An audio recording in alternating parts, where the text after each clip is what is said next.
Kõigepealt väikese sissejuhatuse ära ja võid kohe minna siis järgmise slaidi juurde.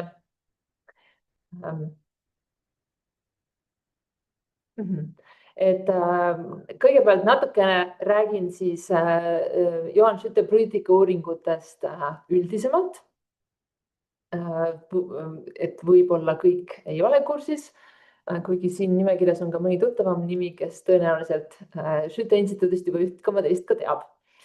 Et meie oleme siis Tartu Ülikoolis see instituut, kes tegeleb poliitikauuringutega, see tähendab nii võrdleva poliitikaga, rahvusvaheliste suhetega kui avaliku haldusega. See on meie õppe- ja teadustöö siis põhisisu ja me teeme seda siis hariduse kõikidel astmetel ehk nii bakalaureuse, magistri kui doktori tasemel. Meie instituudis on siis kokku 6 õppekava, riigiteaduste bakalaureuse õppekava ja politoloogia suund sotsiaalteaduste doktoriõppekaval, aga lisaks on meil siis ka 4 magistriõppekava, millest 3 on inglisekeelsed ja nendest ma hetkel rohkem ei räägi. Ja 1 on siis eestikeelne või ütleme tugeva eestikeelse komponendiga ja see on siis Euroopa õpingud. See on ühtlasi ka meie ainus sessioonõppekava, et teised ingliskeelsed õppekavad on siis päevaõppes. Ja mis siis meie instituudis teeb selle Euroopa õpingute õppekava eriliseks, ma ütleks isegi ainulaadseks, ongi võib-olla see, et tegu on Eestis ainsa oma taolise õppekavaga. Selle ajalugu on üsna pikk, see ulatub aega enne kui Eesti liitus Euroopa Liiduga ja kui te vaatate seda slaidi pealt, mis on selle algusaasta, et siis on selge, et see ongi seotud või esialgu loodigi see õppekava selle jaoks, et siis valmistada ette neid spetsialiste, kes ühte või teist pidi, kas avalikus sektoris, erasektoris või kolmandas sektoris siis Euroopa Liiduga kokku peaksid puutuma. Nii et see on selle õppekava selline ajalooline taust. Ja viimati me kohendasime seda õppekava siis nüüd paar aastat tagasi, uuendasime nii ainekursusi, kursuste sisu ja ka seda, kuidas me seda siis õpetame. Et siit slaidi pealt näete siis, et meil on sellised paar suunda, mida me peame oluliseks selle õppekava juures. Et ühelt poolt on loomulikult see, et Euroopa õpingute õppekava siis annab need erialased teadmised, mis puudutavad Euroopa Liitu, Euroopa Liidu liikmesriike, nende poliitikat, erinevaid poliitilisi valdkondi, ajaloolist ja majanduslikku arengut samamoodi.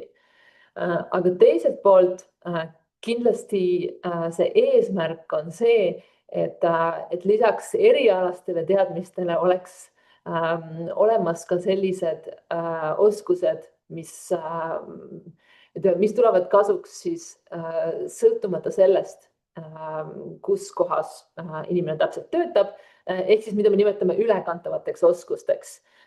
Et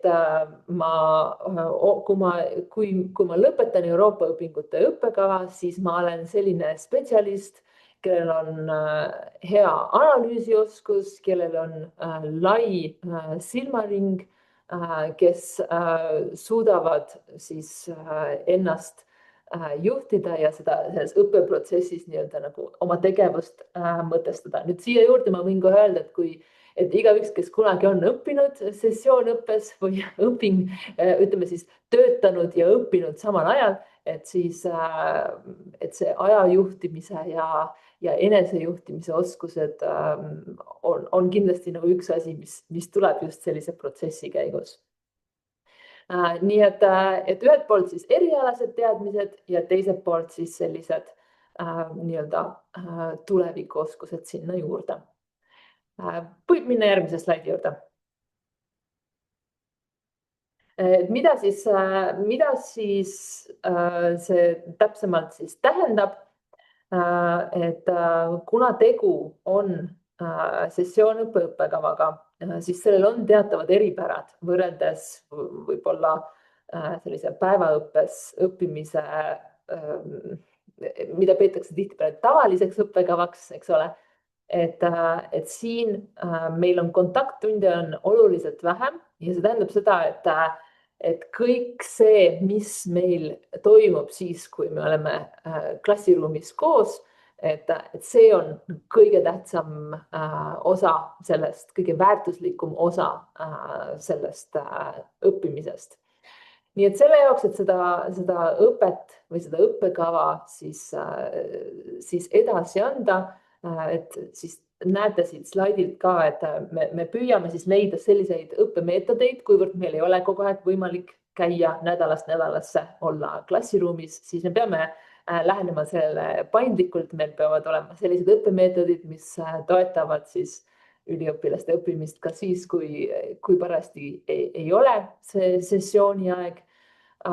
Meie õppegrupp on üsna väike, et korraga on meil siis 15 tudengit. Nii et selles mõttes on ka see, ütleme, et see on võib-olla erinev võrreldes nendest õppekavadest, kus tudengeid on kümneid ja kümneid.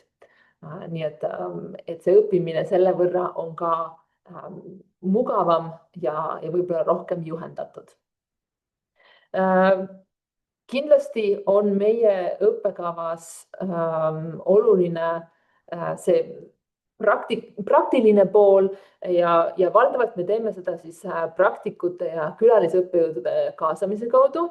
See võib olla nii, et meil on õppeainetes kas üheks korraks mõni praktik külas, aga meil on ka ainekursusi, mida õpetavad otsast lõpuni praktikud ja me võime sellest hiljem seal õppeainete juures lähemalt rääkida, kui teil on selle kohta küsimusi.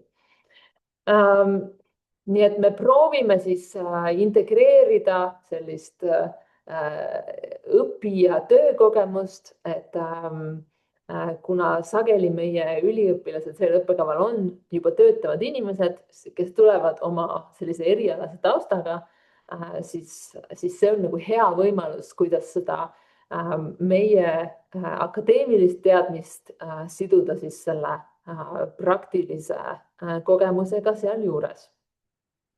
Nüüd teiselt poolt lisaks siis sellele nii-öelda ülekantavatele oskustele on loomulikult ka sisulised teemad. Ja kui sa lähed järgmisele slaidile, siis me seda sisulisi teemasid ka natuke rohkem näeme. Et mida me siis tahame saavutada selle õppekavaga, on see, et inimene, kes selle õppekava läbib, tal on väga selged teadmised sellest, kuidas Euroopa Liit toimib. Et see tähendab ennekõike poliitilisi protsesse, aga teatud määral on seal siis ka näiteks majandusteemasid ja ka näiteks keskkonnateemasid ja kõike muud sellist. Ehk siis süvateadmised Euroopa Liidust ja Euroopa integratsioonist laiemalt. Ja võib-olla ütlen kohe ka ära, kuigi Stefano räägib sellest lähemalt, siis selles õppekavas on siis koos nii eestikeelsed kui ingliskeelsed ained, ehk meil on korraga õpe kahes keeles. See võib tähendada nii seda, et õppejõukeel on eesti keel, aga materjalid on ingliskeelsed, sellepärast et meil eesti keeles lihtsalt sageli piisavalt materjale ei ole. Aga osades kursustes on siis ka õppetöö toimub läbinisti inglise keeles. Nii et siia õppekava on siis kaasatud, nagu Stefano näitel ka näha, lisaks siis Eesti õppejõududele ka Schütte instituudi rahvusvahelised õppejõud teistest riikidest. Palun järgmine slaid. Nii, ja see on ka siis, enne kui ma annan sõna Stefanale, siis räägin natuke sellest, et kellele selline õppekava võiks sobida. Et kõigepealt tegu on sessioonõppega, mida see tähendab, kui sageli õpe toimub, sellest me räägime natukese aja pärast, aga põhiline sõnum on see, et enamik meie tudengeid siis õpib töötamise kõrvalt. Et korraga siis töötatakse ja õpitakse. Kuna selle õppekava fookus on Euroopa Liidul, siis kasuks tuleks, et kui ei ole just tööalaselt see vajadus, et olla kursis Euroopa Liidu teemadega või saada aru nendest Euroopa Liidu teemadest, siis kasuks tuleb huvi selle vastu, et mis Eestis toimub, mis Euroopa Liidus toimub, mis maailmas toimub. Et see on selles mõttes selline sotsiaalteadusliku suunitlusega õppekava. Kuivõrd tegu on õppimisega töötamise kõrvalt, siis see on kindlasti ka paras väljakutse. Nii et siin on ka hea võimalus siis ennast võib-olla proovile panna, et kuidas neid kahte kombineerida. Katre saab sellest lähemalt rääkida, see ei ole muidugi maailma kõige lihtsam asi, aga siiamaani on meie tudengid päris edukalt sellega hakkama saanud. Ja meie õppegruppides on läbi aastate olnud nii neid, kelle jaoks see on esimene magistrikraad, ehk siis pärast bakat tulla siis magistrisse, kui ka neid, kelle jaoks see on teine magistrikraad. Näiteks inimesed on teinud karjääripöörde või ütleme, tahtnud teha karjääripööret ja selle hariduse kaudu siis on seda leidnud. Meil on täitsa näiteid meie lõpetajatest, kes on õppekava läbinud ja siis ma ei mäleta, teise aasta kevadel kandideeris ministeeriumisse tööle ja see oligi Euroopa Liidu koordinatsiooni teemade peale.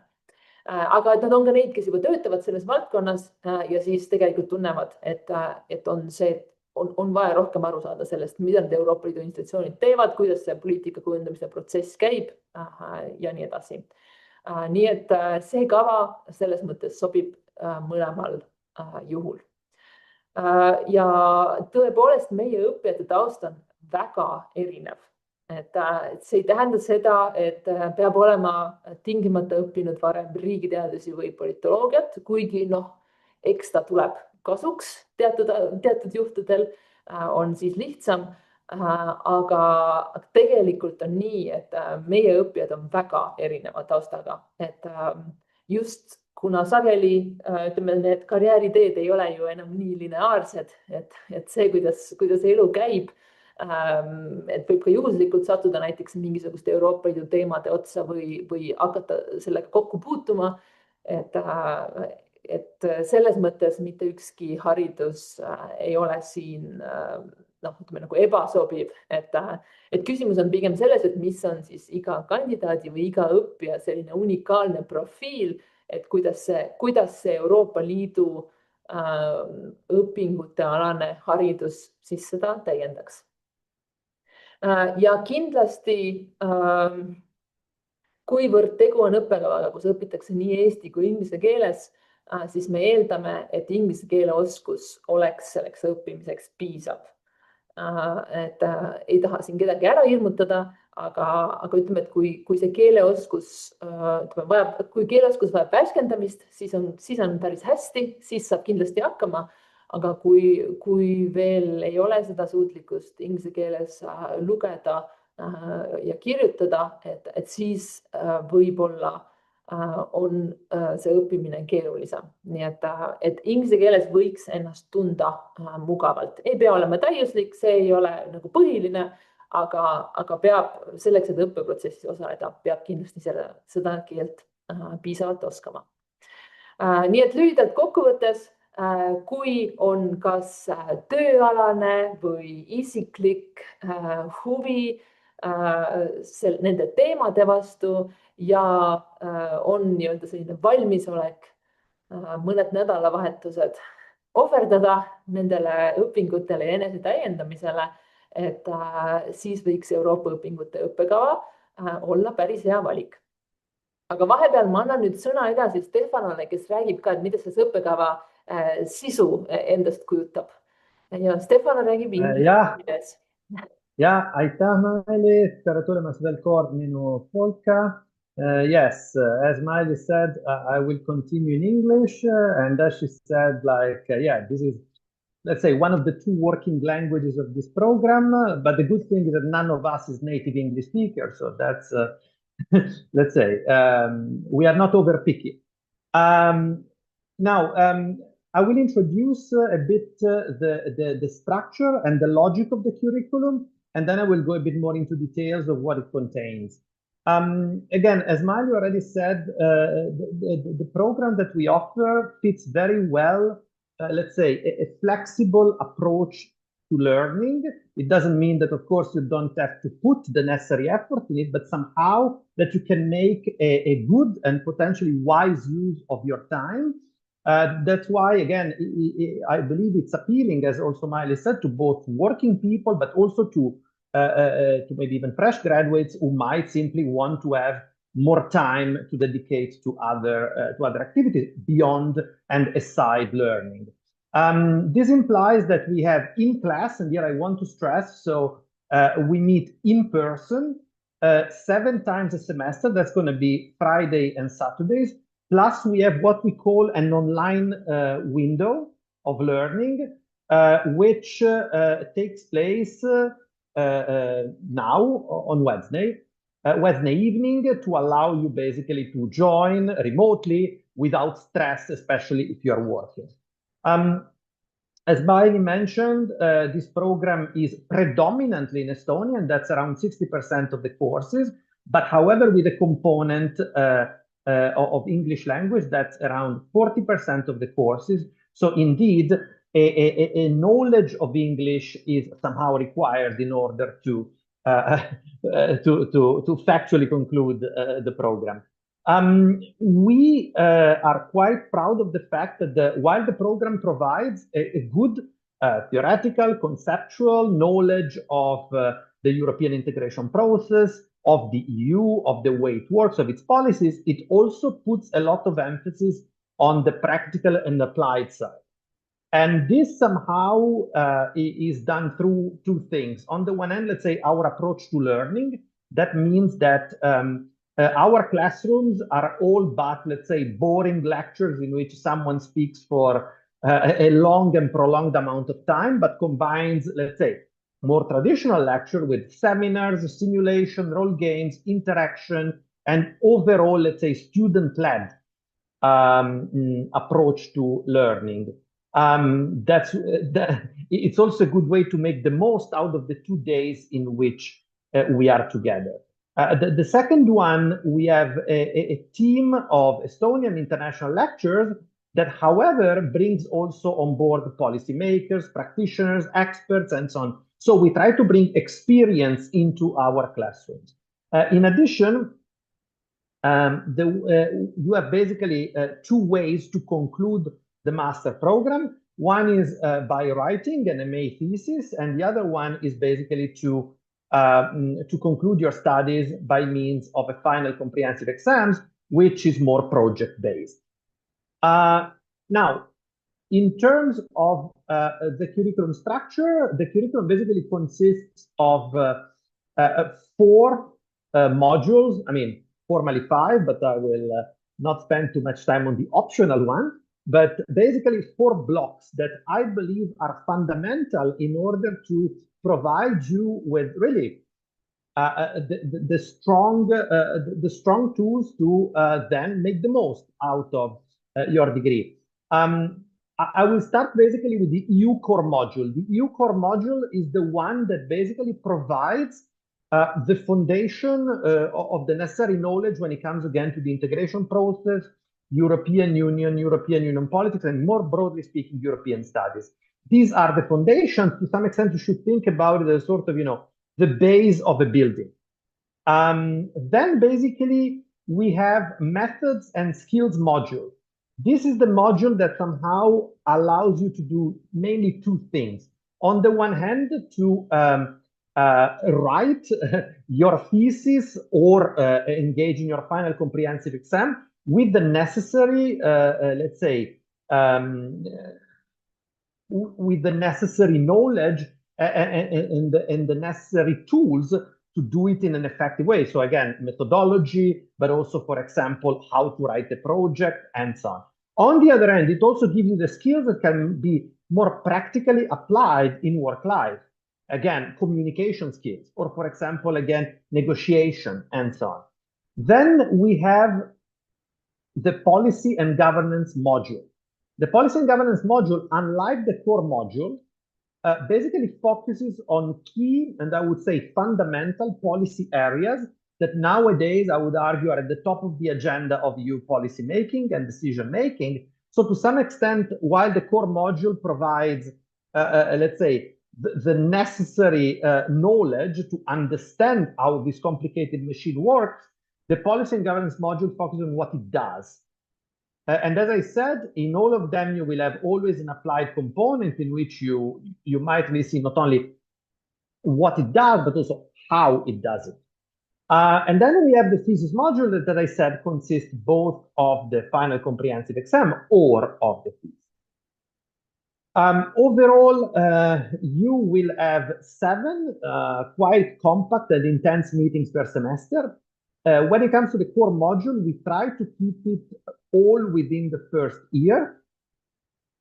In addition, in the third semester, for those of you who feel like, obviously, it's not an obligation, but we believe it's something that, well, can give you certainly a chance to widen your horizons.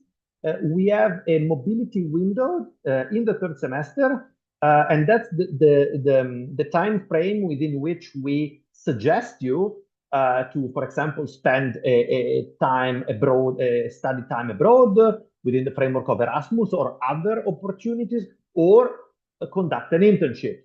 And then basically we have the thesis module, as I already said.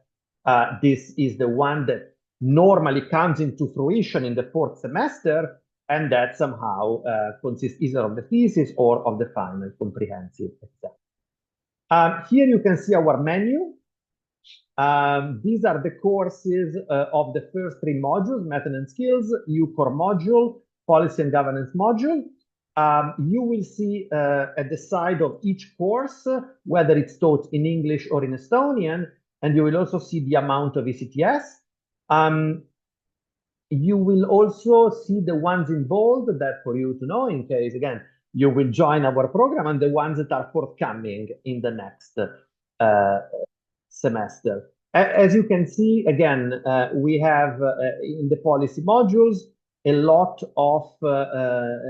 of specific policies that, again, nowadays are very much at the top of the EU agenda. And again, the core module, on the other hand, it's divided more into macro areas, institutions, more broadly, the external action of the EU, economy, law, and what we call basically what's happening now, contemporary challenge. To conclude the curriculum, here it's a bit bigger fonts, but these are the last two modules. We have the optional module. I didn't say too much about that, but maybe it's still worth emphasizing that you have basically 12 free ECTS. It basically means that within those free ECTS, you are totally free to bring on board courses that are offered either within the framework of our institute or within the framework of the university that you believe might help you to develop the focus you're interested in. Language, for example, it's something that certainly we strongly recommend. And then basically we have in our thesis module, the thesis, all the final comprehensive exams, and along with that, the development seminar, or again, maybe master seminar, it's easier to understand. This is a moment of getting together that takes place during the second, third, and fourth semester, and basically accompanies the students in the and support the students in the preparation for their final steps. So again, thesis or comprehensive exam. It's a good way to basically overcome together challenges that might be shared by everyone, and that somehow we don't want the students to face alone. Now, career perspectives. Now, as Miley already mentioned, some of our students, normally around 50 plus%, have already a career. But I believe that, and we have evidences, in fact, that our program is also a good way to uplift and somehow make their career develop further in the right direction. So let's say career perspective is relevant both for the ones who are starting a career after, or you say as they study, or the ones who already have a career. So again, many of our graduates end up working for what we can call, broadly speaking, governance, be it at local level, at state level in Estonia, and again, at the EU level. We have also quite a few who ended up working in the diplomatic sector or embassies. Media and information sector is also quite a common destination. And overall, again, by the way, we have every year we have quite a few ministries already represented among our students who are studying with us.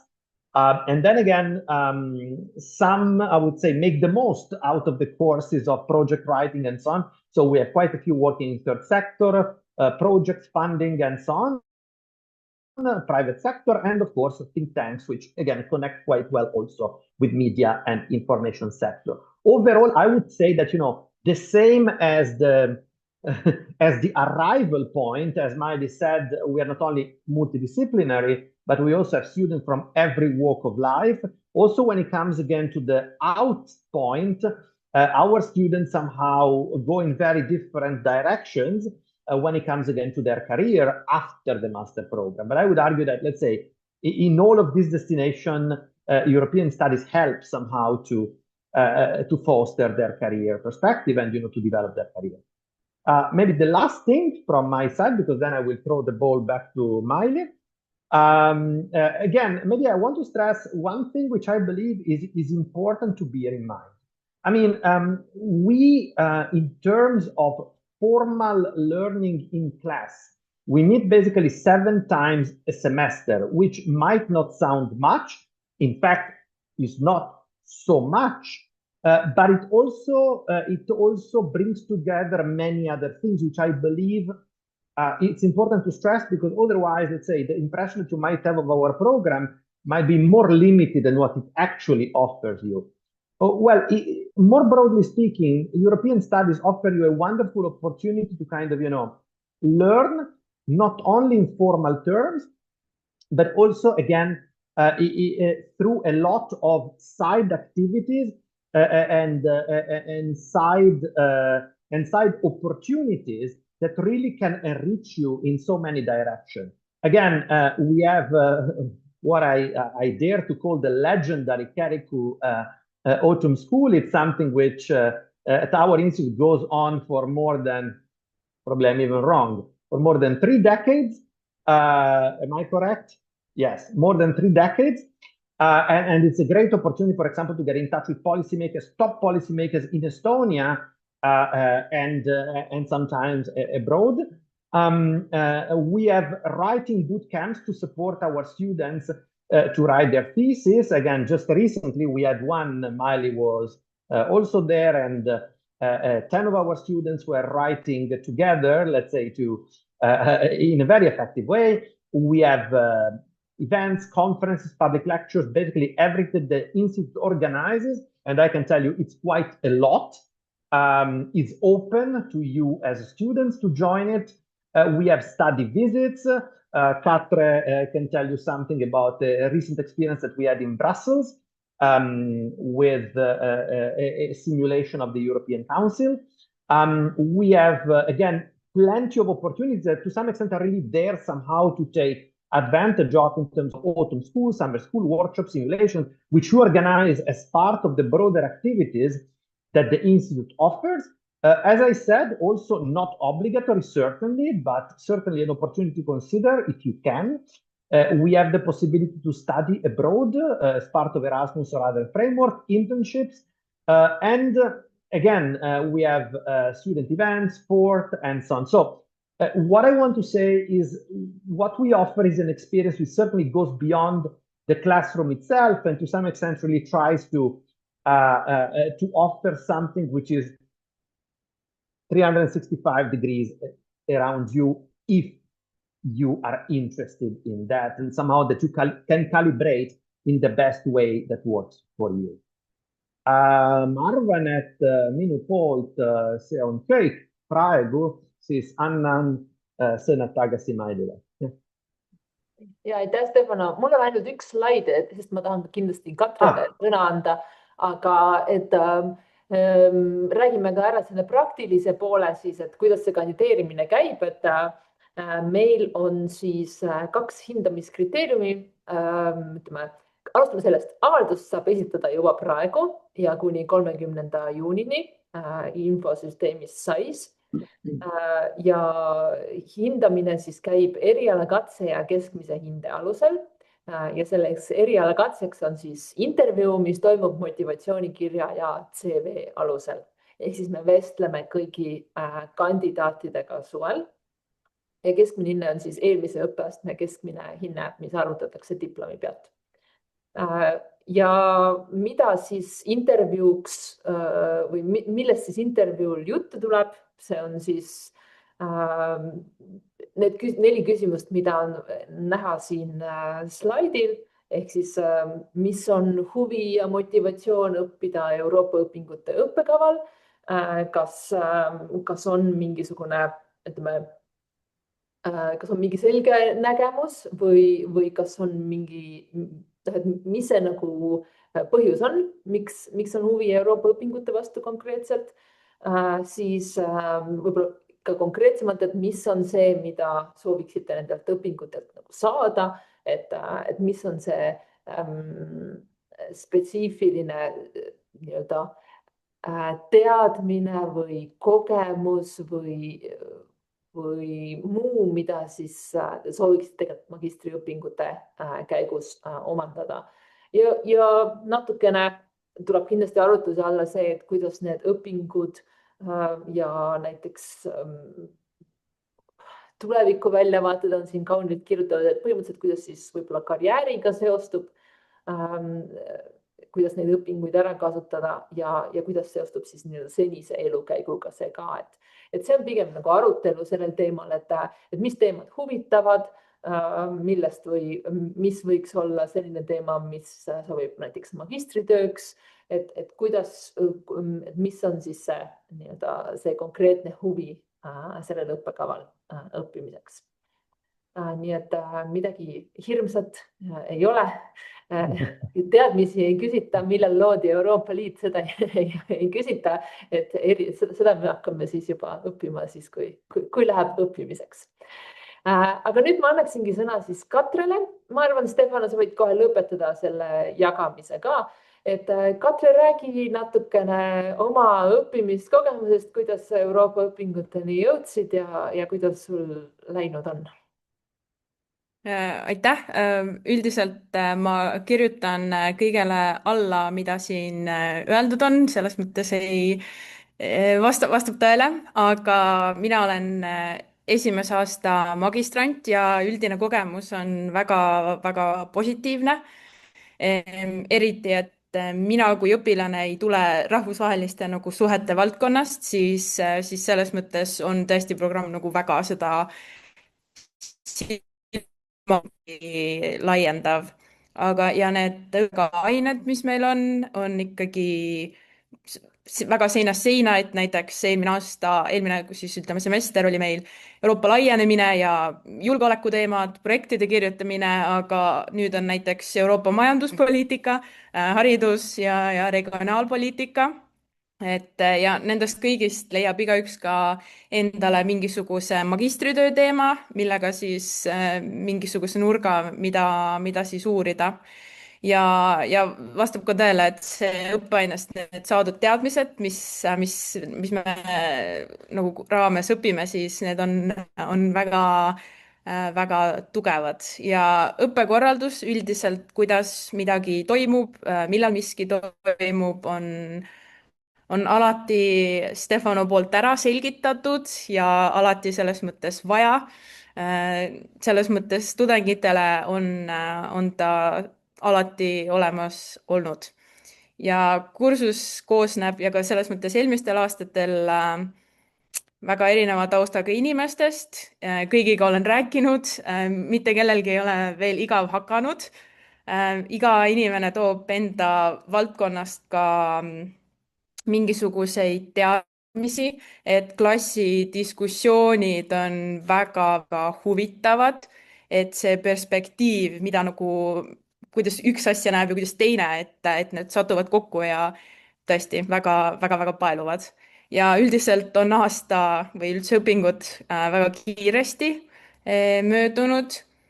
Suur osa tudengeid, ma ütleks 9/10 meie kursusest töötab täistööajaga ja see sessioonõppe korraldus on selline, et see võimaldab kahte asja korraga samal ajal teha.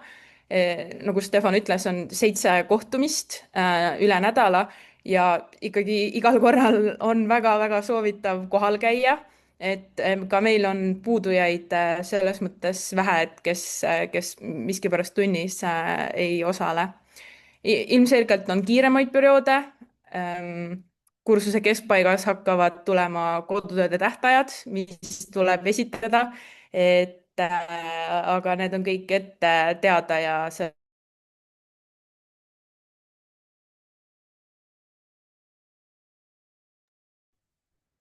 nii,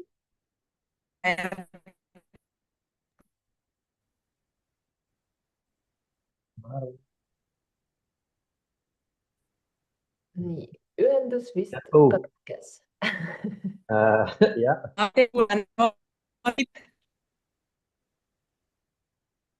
äkki sa paned oma video kinni Jaa. alguseks ja äkki siis juba ühendus paraneb? nii,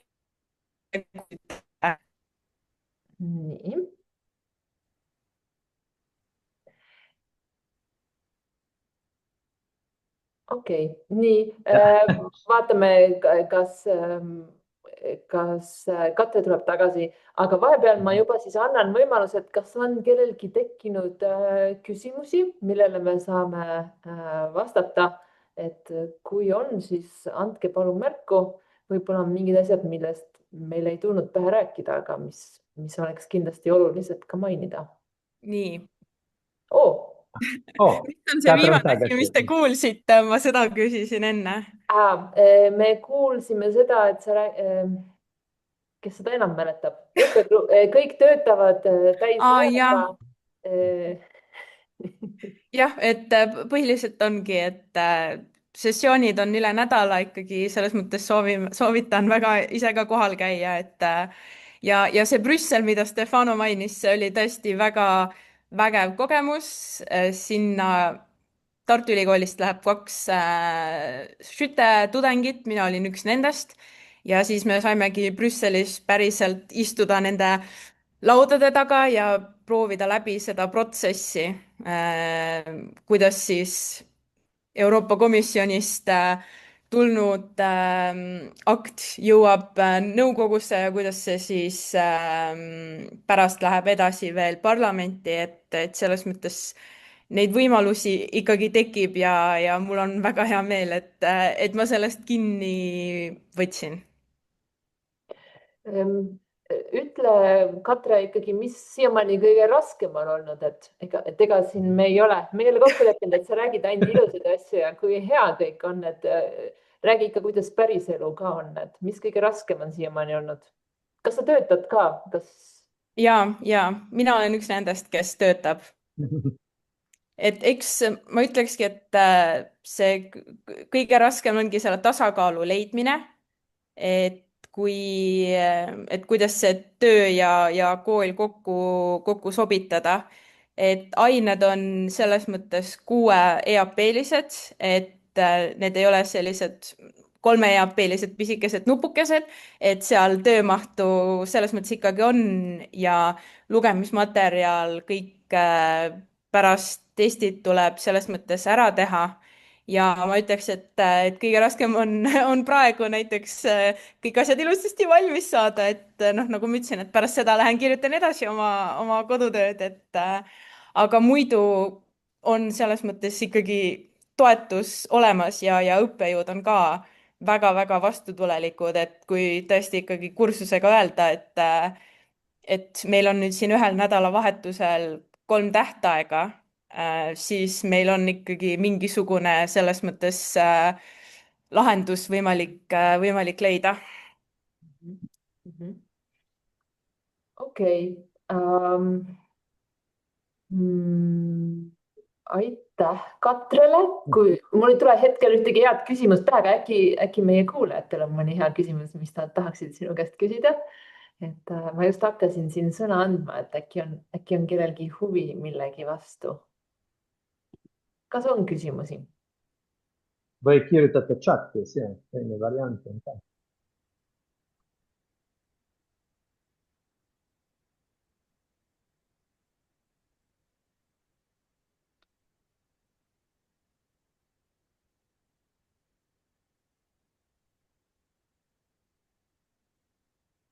Nii, tundub, et küsimusi justkui ei oleks. Küsime siis ise Katre käest veel midagi. aga ütle palun, räägi veel sellest, et kuidas sa otsustasid Euroopa õpingute kasuks, et sa ütlesid, et sul ei ole seda erialast tausta, et kas sul oli tööalaselt see vajadus või lihtsalt tundus huvitav või kuidas sa jõudsid meie õppekavani?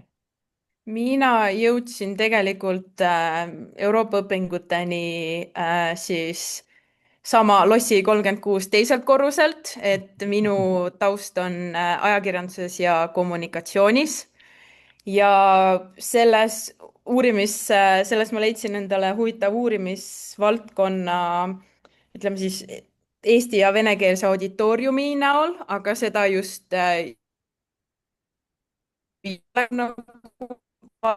vaatenurga ja kus ka seda uurimist rohkem Euroopa.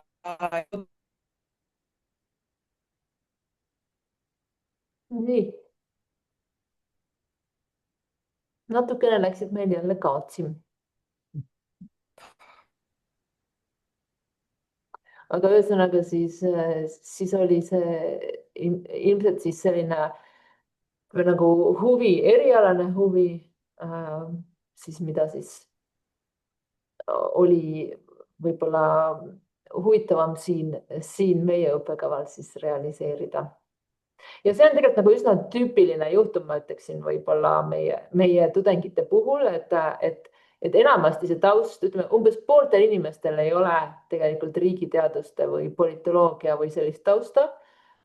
Ja et kas nad pigem nagu töötavad sellisel ametikohal, kus neil on tarvis Euroopa Liidu alaseid teadmisi või siis on jah soov teha sellist karjääripööret ja pigem liikuda sellesse valdkonda, et kui selles osas ka nagu huvi on, et siis see kindlasti on üks suund, et palju räägitakse sellest, et kui palju Euroopa institutsioonides töötab Eesti kodanikke, et neid ei ole väga palju. Et nendel konkurssidel tegelikult võiks eestlasi rohkem osaleda ja see on kindlasti nagu üks viis, mille kaudu sinna saada. Ja just vaatasin ka, et Eesti alalises esinduses Euroopa Liidus, kuigi ma tahan öelda, et ministeeriumid ja ütleme selline diplomaatia ei ole nagu ainus väljund meie õppekavale, aga et see on ikkagi päris oluline väljund, et seal on ka praegu vist 3 inimest, kes on siis Euroopa õpingute õppekava lõpetanud, on praegu Brüsselis esinduses töötamas. Stefano. Just a couple of thoughts about this. The first one is that to be as blunt as possible on the point that you made, I mean, having studied the European Union and its member state for quite some time, I think that there is need for more Estonians at the EU level. This is something which has been expressed quite clearly by, again, even the Commission representation and the institutional representation in Estonia. So certainly European studies, obviously for those, as Maggie said, of you who might be interested in this, could be a good stepping stone somehow to get closer to a sort of career of that.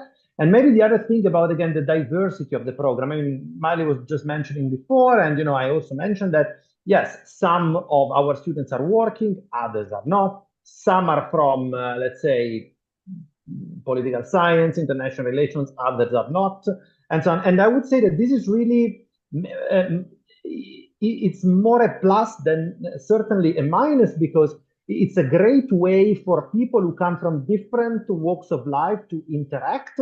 Again, the ones who, on the one hand, let's say, it makes the learning in the master program much more diverse. So meaning that, everyone learns from each other's experience.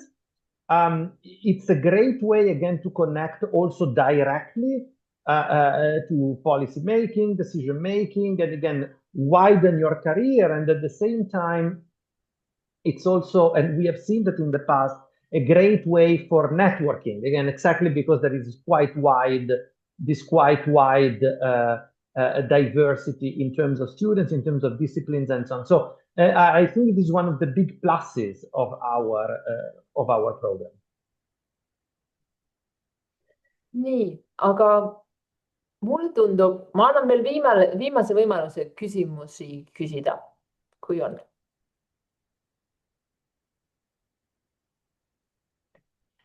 Et kui küsimusi ei ole, siis ma arvan, me teid rohkem kinni ei hoia. Me loodame mõlemad, et te saite rohkem infot õppekava kohta. Ja oleme väga rõõmsad, kui te kandideerite meie õppekavale siis enne 30. juunit ja ootame teid vestlema juulikuus. Kui vahepeal tekib küsimusi, et siis ülikooli kodulehelt leiab meie kontaktid. Ja ma ei tea, ootame kandideerimisavaldusi. Aitäh, et tulite ja head päeva jätku. Aitäh. Tänu teile. Nägemist.